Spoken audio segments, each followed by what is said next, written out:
Big night last night here in the United States. We had a midterm election, and it just went exactly how everybody thought it would. So, but now let me, by the way, say before we go any further, this is not a political video. We're not going to be discussing Republicans or Democrats or Trump, none of that. Okay, really, I just want to tell you what these results, especially if you're not here in the United States or maybe you're not following politics, what these results I believe will mean for the electric car movement, for the green energy movement, and so forth. So let's just stay on topic, try to stay on topic.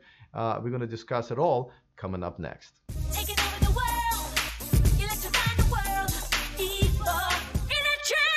Thank you to those of you who are watching me live on Patreon and supporting my show, patreon.com/e4electric. If you want to join, of course, you know, this is live right here on Patreon. And if this is your first time here on YouTube, that's okay. Welcome.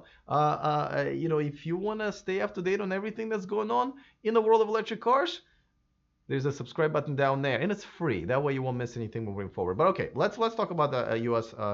Election. So just so you guys know, this is not we did not elect a new president. We elected new Congress. So we have two houses, right?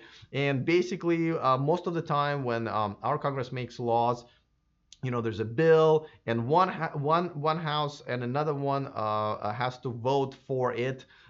Without it, there's no way in hell it can pass, and then president signs it, right? Up until pretty much yesterday, and you know this will take effect in January. So up until pretty much January, we had all a Republican Congress, both houses, and our president. So it was mainly the agenda of the ruling party, which is currently Republican, that usually gets passed. And as you can see, you know, some of and a lot of it is also can be done just by the president. That's why you guys probably, especially looking outside in, you know, we pulled out of the Paris Agreement. We had some of our regulations for green energy loosened up.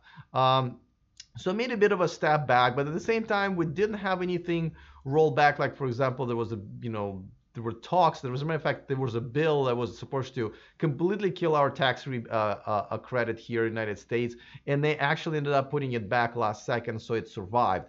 Now, as you also know, there are bills from Democrats, like I've interviewed Congressman Welch here.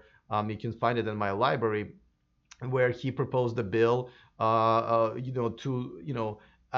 eliminate 200,000 car limit, which Tesla just hit, and Chevy's next, and just kind of put a time limit on that. On another hand, there's another bill that just kind of wants to eliminate the entire tax credit. So and we nobody ever got to it, but now we're actually going to have a bipartisan, if you will, Congress. So let me tell you what it's going to mean to what's going to be happening with, at the very least, the tax credit, because that's kind of important to sales of, especially Tesla in the United States, right? Before that, of course, I want to remind you that this channel and the show is sponsored by Climate Exchange. It's a nonprofit organization that's trying to move us to a low carbon future and low carbon economy. Now they're running a pretty cool raffle. They're raffling not one, not two, but 3 Teslas.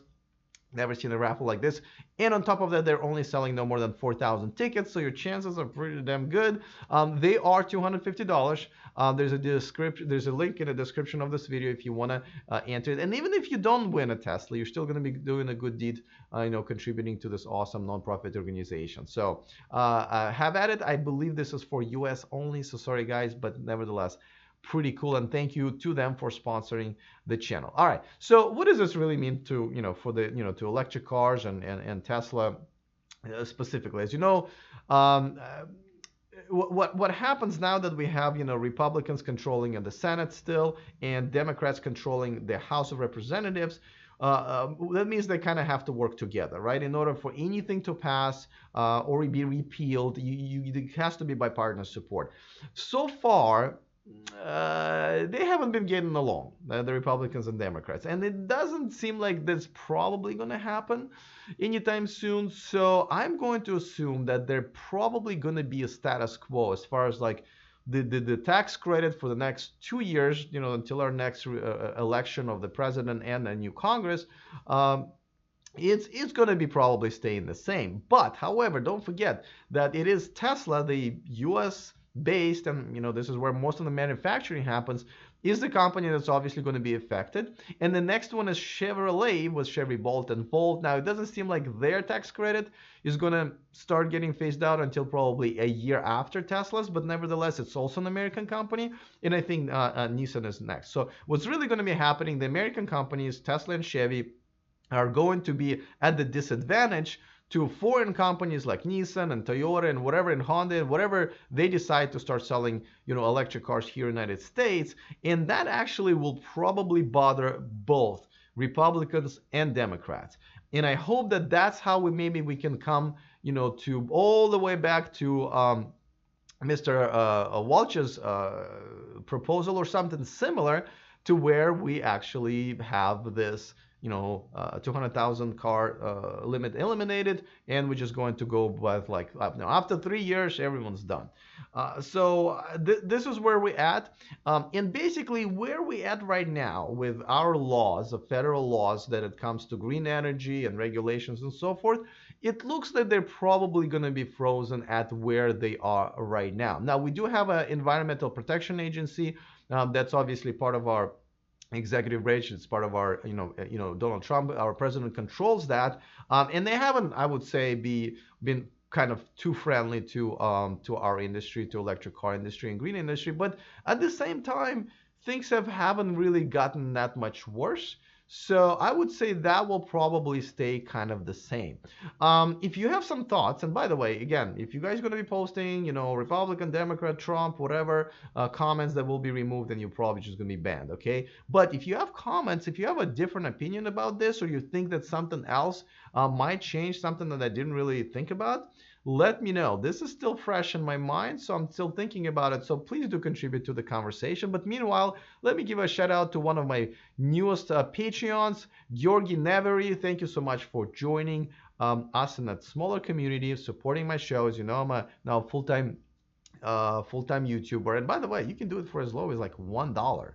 So if you feel like supporting a YouTuber like myself, please do so. Patreon.com/E4Electric. And also, you obviously get to watch me live. And this is the fastest I can deliver those videos to you live. And by the way, one time I do go live on YouTube, and it's now on Sundays as part of my subscriber hangout. Last time it was 25,000 subscriber celebration. That was awesome. So thank you so much. And we're going to do it again this Sunday.